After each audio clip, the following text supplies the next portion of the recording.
here we are about to go in on this new economy, right? New.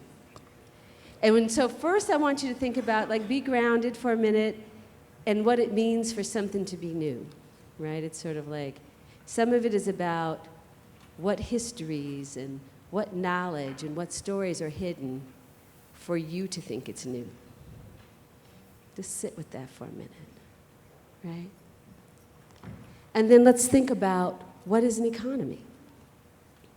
An economy is really just about relationships. It's about how we organize relationships.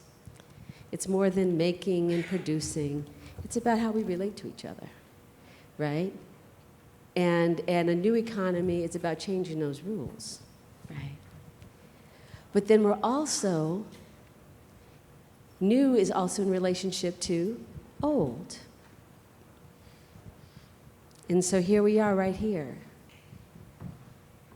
And what does that mean, right? Be in a place called Buffalo.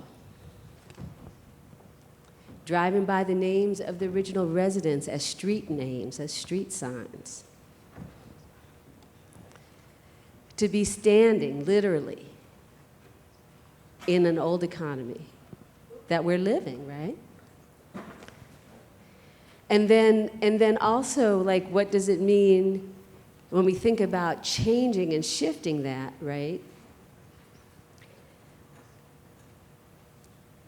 An old economy, which is the current economy, that was built on the blood and bones and backs of people.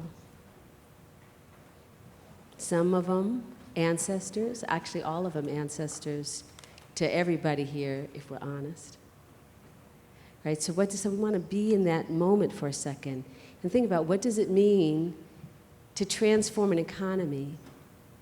You think about this US economy. According to Harper's Magazine,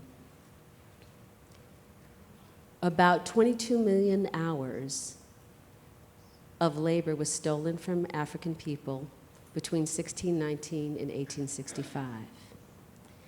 Now, they calculate that to equal $100 trillion. Now, that's a lot of money. In fact, it's so much money that it's more money than the entire US Treasury has ever had in its treasury from the history of the United States.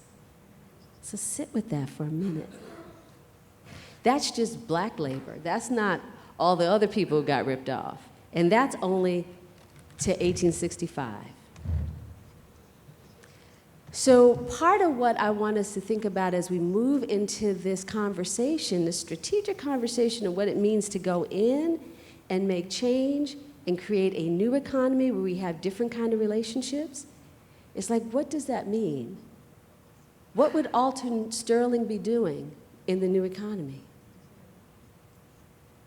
You know, can't you just see Sandra Bland with her grandbaby on her lap, and you and her are drinking tea and laughing? That's the new economy, right? We're going to have a different set of relationships. So I want you, before we get started, I read the intros. I just want you to just be present for a minute with that past and that present and that future, because it's all here. Time is kind of a fiction, right? We're all embodying that all together and thinking about, who and what do we have to be as we're listening? Different. And some the same, and some more of, and some less of, to make that happen. So can we just have that for a second?